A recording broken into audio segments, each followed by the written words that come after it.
Hi, I'm Jess. I'm also known as Montaigne, and I'm here at Liveschool in Sydney. And today I'm going to show you a vocal rack I made very simple using Simpler.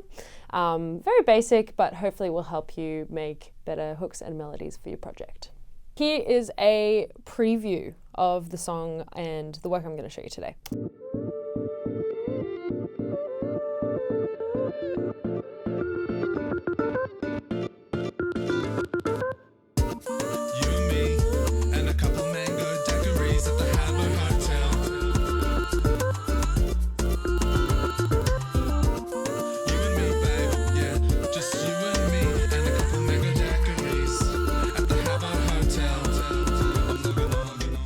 So I am going to be giving this whole project to you.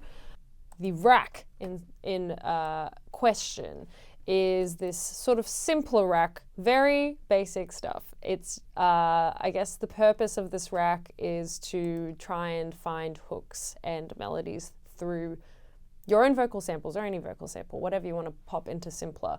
But yeah, you can see here the effects on the rack are very simple. It's just like a high pass EQ, bit of creative panning happening there, and then just Car Garage, which is an Ableton hybrid reverb preset. I've also bumped the mids, EQ'd that there, and put another reverb on there. And you get this sort of effect. So yeah, you just get all the air off the end of those vocals. But what's happening here is we've got Simpler, we've put on the slice option.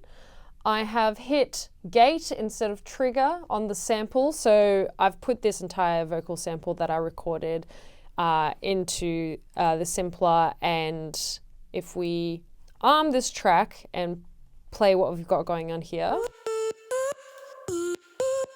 so you can hear all of those samples triggered, and they cut off very quickly, and that's because of gate. If we had a trigger on, it would sound like this. It holds on to the slice for its full duration rather than cutting off quickly, and I've elected to put gate on so that it feels really punchy, and I can introduce smoother, longer notes if I want to, such as like this longer note here. So yeah, we have the option of making things really short or long and playing with the rhythm there. And I've done the same thing with this as well. And you can see I've also got a bit of panning happening here, just simple left to right. Same deal. I've just put a big sample in there again. I actually think it might be the same sample. I can't tell.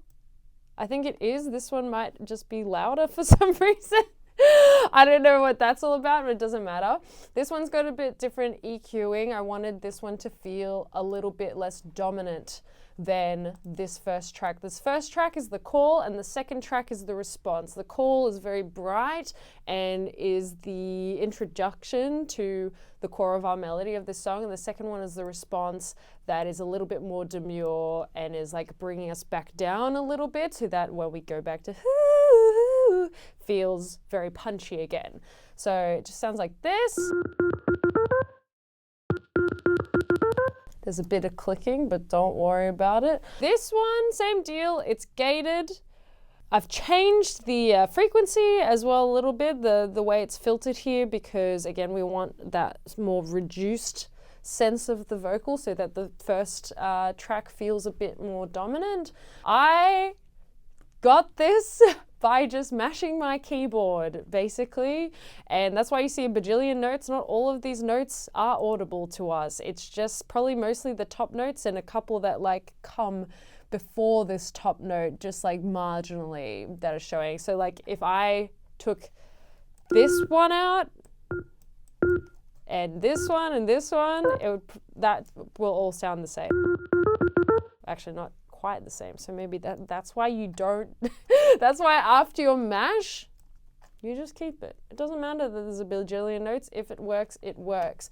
Just as the timeline was playing along, and then I quantized it all, snapped it to the grid, and voila, you get a nice little hook. And that's as easy as it gets. Basically, all you need is vocals, yours, someone else's, just something you can sample. You can put really anything in there if you want. And you just, you'd sample and slice it up. I'll show you actually what it also sounds like without these effects on, because of course we need a little bit of processing to make something sound really shiny and nice. And I'll just display to you what it sounds like without this stuff on so we can see what it's actually doing. Here we go.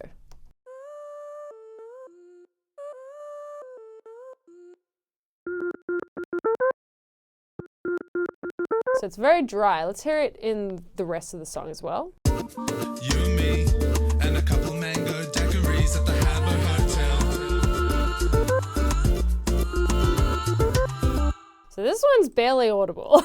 Well, we don't have all that stuff. Actually, I left all the reverb on that even. I could barely hear it because of the processing all taken away, which is happening here. We got OTT, which is an Ableton preset on multi-band dynamics. Got some saturator, and we just got the EQ that's filtering at the beginning here. But yeah, when we have it all back on, it sounds so much more vibrant. It gets the effects that we want with filtering, and we got a bit of air off the end of them so that it feels alive and it's filling a bit of the space.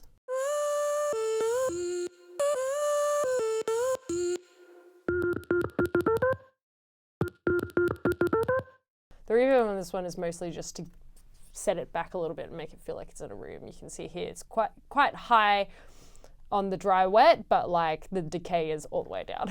So yeah, that's pretty much it for these things. I just want to point out that I have included all of these samples for you to use. It's literally just my singing, and you can check it out. This is the original vocal.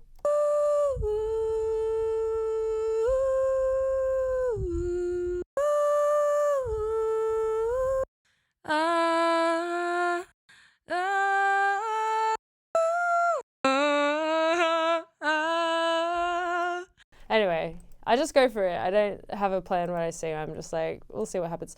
But yeah, you can check that out. Try and put it in your own, simpler if you want. And I've also just recorded some new tracks. Again, it's not on the best mic. None of this is recorded on the best mic. I usually when I record, I just record on the fly with whatever's there. And I'm pretty sure both of these were just recorded on a really poor podcasting mic. And it's about what you do with them. And definitely have a look at these guys. And actually, there's already effects on this. So I've put some effects on this already. So if you like,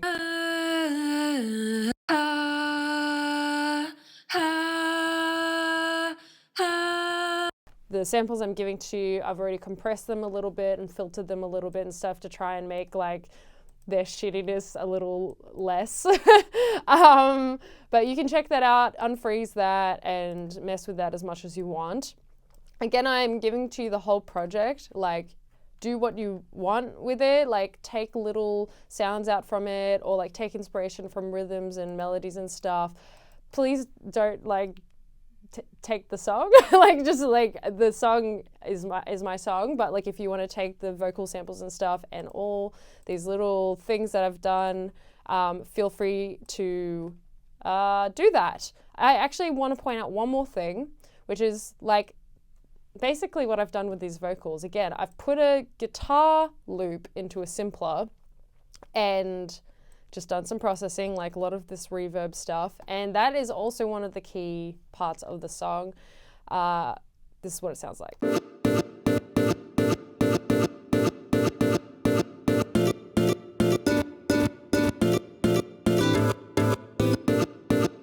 But yeah, that's like the anchor of the whole song as well, rhythmically as well as melodically. It is just like a full guitar part that I took from Splice, and I really chopped it up, and that's how you get the sort of like glitchy, nice, percussive, rhythmic feeling sounds in your songs. You just chop it up, you make it really short, and then you put it all together, and then it sounds something like this.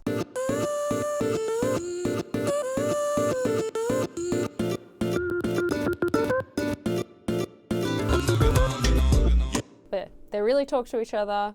Love doing that in music. Simpler is a very, very good tool. They used to make whole machines to try and get the sampling effect. I mean, they still do. And this is just right here in your DAW. So use it, take advantage of it. It's very effective for lots of different stuff. I've seen people make synths out of Simpler. I've done it myself. It's really fun. And there's so many little tweaks to Simpler that you can make to make it really unique and interesting, and just try to play and find stuff. So yeah, please enjoy.